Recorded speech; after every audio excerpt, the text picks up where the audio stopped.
ছেলেটা একদিন হঠাৎ করে আমাকে বলতেছে যে, "তুমি আমার সাথে দেখা করবা?" তো আমি বলছি, "কোথায়?" কয়, তুমি আসো, যে আসলে আমার সাথে কথা হবে।" তো আমি বললাম, "ঠিক আছে।" তো ওই ছেলেটা এমন স্টাইলে পিক করে এডিট করে ছাড়তো। তো আমি ভেবেছিলাম যে হয়তো ওর অরিজিনাল পিক হবে। তো তারপর একদিন ওর সাথে ২ মাস এরকম করে স্টাডিতে কথা বলি। কথা বলার পরে ২ মাস পরে ওই ছেলেটার সাথে আমার দেখা করার কথা। তখন আমি যেখানে গিয়েছি, তো যাওয়ার পরে দেখলাম যে হ্যাঁ, ছেলেটা মোটামুটি অনেক সুন্দরী। তো আমি তাকে বললাম যে, "দেখো, তোমার সাথে আমার ২ মাসের রিলেশন হচ্ছে, তুমি কি করতে চাও?" তখন সে আমাকে বলে যখন, তখন আমি বলছি, "কি করব? আমি তো আসলে ওখানকার কিছু চিনি না। তো আমি ঢাকায় কখনো আসি নাই, বাট তোমার কথার জন্য আমি ঢাকাতে আসছি, আর সেভাবে তো আমি তোমাকে কখনো চিনিও নাই।" তখন ও বলল যে, "তুমি যদি ঢাকাতে সত্যি আমাকে ভালোবাসো, তাহলে তুমি এখানেই থাকো, এখানে এসে কলেজে ভর্তি হও, একটা জব করো, তাহলে তোমার সাথে আমার কথা হবে, দেখা হবে।" তো আমি বলছি, "ঠিক আছে, আমি ভেবে চিন্তে দেখি, বলবো।" তো সেক্ষেত্রে এরকম করে যখন সময় গেল, সময় যাওয়ার পরে ওর সাথে আমার কথা হয়। তখন ও আসলে একটা মেয়েদের ব্যবসা ছিল, যেটা আসলে বুঝে হাঁটতে পারি নাই আমরা। আসসালামু আলাইকুম, আমি ফারজানা, আমি আসছি রাজশাহী থেকে। আমি আসছি আমার জীবনের কিছু গল্প নিয়ে আপনাদের মাঝে। তো আমার জীবনে এমন একটা কিছু ঘটনা ঘটে গেছে, যেটা মানে এই দুনিয়াতে সবসময় সবার সাথে এরকম কিছু কিছু গল্প ঘটনা ঘটে থাকে। তো আমার জীবনে এমনই আমি আসলে একটা ছেলের সাথে রিলেশন করেছি। ছেলেটার সাথে আমার পরিচয় হচ্ছে ফেসবুকে।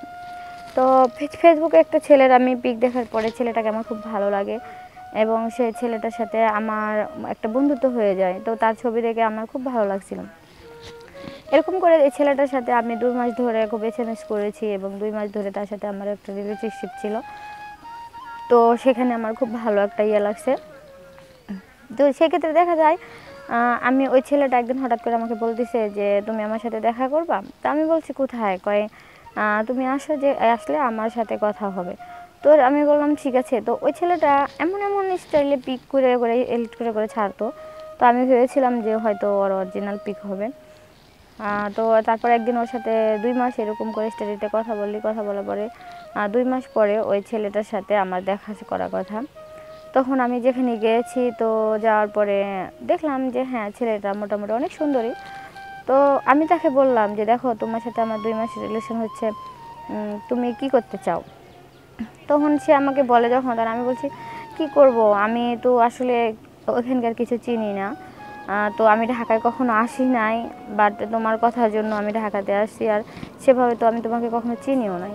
তখন ও বলল যে, "তুমি যদি ঢাকাতে সত্যি আমাকে ভালোবাসো, তাহলে তুমি এখানেই থাকো, এখানে এসে কলেজে ভর্তি হও, একটা জব করো, তাহলে তোমার সাথে আমার কথা হবে, দেখা হবে।" তো আমি বলছি, "ঠিক আছে, আমি ভেবে চিন্তে দেখি, বলবো।" তো সেক্ষেত্রে এরকম করে যখন সময় গেল, সময় যাওয়ার পরে ওর সাথে আমার কথা হয়। তখন ও আসলে একটা মেয়েদের ব্যবসা ছিল, যেটা আসলে বুঝে হাঁটতে পারি নাই আমরা, যে এরকম একটা ব্যবসা ছিল ওর। ও একটা মেয়ের সাথে যখন ও কথা বলতো, তখন তার এডিট করা ছবি ছাইড়া দিত, এডিট করা ছবির সাথে সাক্ষাতে কথা বলতো। তো ওই ছেলেটা এরকম করেছে। তো ওর কথায় আমি ওই দিন ঢাকাতে আসছি। আসার পরে যখন ওর সাথে কথা বলি, একটা রেস্টুরেন্টের ভিতরে বসে খাবার খাই, খেয়ে পরে ও আমাকে বলতেছে, "তুমি এখানে বসো, আমি আসতেছি।" আমি বলছি, "কোথায়?" করছি, "এখানেই।" তারপর ওর সাথে যখন ওকে আমি যখন মোবাইলে করছে, "তোমার ফোনটা আমাকে একটু দাও, আমি একটু কথা বলি, আমারটা ব্যালেন্স না।" তো আমি বলছি, "ঠিক আছে, নাও।" পরে তাকে আমি ফোনটা দিই। দেওয়ার পরে ও আমার ফোনটা নিয়ে চলে গেছে। তারপর অনেক ২-১ ঘন্টা ৩ ঘন্টা যায়, আমি ওর খবর পাই না। তারপরে স্টুডেন্টের যে বিল ছিল ২,০০০ টাকার উপরে, সেটাও আমি দিতে পারি নাই, কারণ আমার কাছে অতটা টাকা ছিল না, যার জন্য। তারপরে আমি ফোন দিব ওকে, ফোন দিই, ওর নাম্বার বন্ধ, আমার সিমে ফোন দিই, সেটাও বন্ধ। পরে আমি আমার ফ্যামিলিতে ফোন দিলাম, ফোন দিয়ে বললাম যে, "আমি আমার বান্ধবীর এখানে আসছি, মোবাইলটা হারিয়ে গেছে, তো আমি এখান থেকে যাইতে পারতেছি না।" তো আর ফ্যামিলি থেকে টাকা নিয়ে পরে আমি রাজশাহীতে আসি। কিন্তু আসলে জীবনে মানুষের এরকম কিছু ঘটনা ঘটে যায়, অপরিচিত কারোর সাথে রিলেশন করার আগে ভেবে চিন্তা করতে হবে, অপরিচিত দূরে কোথাও যাওয়ার আগে সব কিছু ভেবে যে বুঝে শুনে যাইতে হবে, না হলে আমার মতো পরিস্থিতিতে দাঁড়ায় যাবে। তো জীবনে চলার পথে, মানুষের জীবনে চলার পথে অনেক কিছু হয়, অনেক কিছু হলে সেটাকে নিজেকে আগে ভাইবা চিন্তা দেখতে হইব, যে এই ক্ষেত্রে এরকমটা কিভাবে আসলে হতে পারে। মানুষের জীবনে কিন্তু অনেক রকমের সমস্যা আইসা দাঁড়ায়। ভালোবাসা জিনিসটা হচ্ছে অন্ধ। তো আমি বুঝতে পারি নাই, যার জন্য ওর কাছে এরকম একটা পরিস্থিতির মধ্যে আমি পড়ে গেছিলাম। তো জীবনে যত যাই হোক সেটা নিজেকে সবসময় সামলায় নিতে হয়। নিজের জীবনটারে যদি নাই বোঝা যায় তাহলে কখনো বোঝা যায় না। একজন মানুষ এক জায়গায় না ঠেকলে কিন্তু বোঝা যায় না সে কোন জায়গায় আছে, কোন পর্যায়ে আছে। যে কোনো জিনিসের কিন্তু একটা ক্ষেত্র আছে। আমি ওকে এতটা বিশ্বাস করেছিলাম, ওর সাথে আমার 2 মাসের রিলেশন ছিল। তারপরেও এতটা বিশ্বাস করার পরে ওর জানার দরকার ছিল যে আমি একটা মেয়ে, একটা অপরিচিত মেয়ে হয়ে অত দূর থেকে আমি ওর কাছে আসছি। ও আমার কাছে থেকে সামান্য একটা মোবাইল নিয়ে গেছে। হয়তো একটা মোবাইল কয়েকদিনই খাইতে পারবে, তারপরে একটা মানুষের বিশ্বাস ভেঙে গেছে। তো এরকম যদি কেউ এরকম রিলেশন করবা তার আগে আপনি 10বার করে ভেবে চিন্তা করবা, 10বার ভেবে চিন্তে যাইবা যে আমি এই জায়গাটায় এরকম করে কেন যাচ্ছি।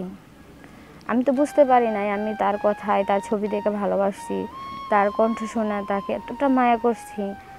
আসলে ভালোবাসা মায়া জিনিসটা খুব একটা তো আমি তো পরে বুঝতে পারলাম যে আসলে ছেলেটা এরকমই করে সব মেয়েদের সাথে, নাম্বার দেয়, কথা বলে, বলার পরে এরকম একটা ইন্টারেস্ট করে। তো যাই হোক, আপনারাও এরকম করেন না, যার সাথে রিলেশন করেন ভেবে চিন্তা করবেন, দেখে শোনা বুঝা সুঝা এরকম কোনো একটা কাজ করবেন। কারণ তখন আমি কতটা নিরীহ হয়ে গেছিলাম, যখন আমি আমার ফ্যামিলির কাছ থেকে টাকা নিয়ে আমি ঢাকা থেকে রাজশাহী যাচ্ছিলাম, তখন আমি নিজেকে নিজে অন্যরকম একটা ভাবছি যে কিভাবে এটা সম্ভব হলো। একটা মানুষ এতদিন ধরে কথা বললে তার মাঝে আমি একটুকু বুঝতে পারলাম না যে সে আমার সাথে চিটিং করতে পারে, সে এরকম করে চিটিংবাজি করবো এরকমটা আমি একবার বুঝতেই পারলাম না। তো যেটাই মনে করুক আর যেটাই হোক না কেন, একটা মানুষের জীবনে কিন্তু অদৃশ্য বলেও একটা আছে, যেটা সবাই সব কিছু করতে পারে না, সবাই সবভাবে চলতে পারে না, যা সবাইকে বিশ্বাস করতে নাই। ফেসবুক, মেসেঞ্জার, হোয়াটসঅ্যাপ এগুলো তো একটা অনলাইনে ভালোবাসা কি কখনো সত্যি হয় না, কারণ ওগুলো ছেলেপেলেগুলো অনেক দুষ্ট থাকে। তো সবাই ভালো থাকবেন আর সুস্থ থাকবেন।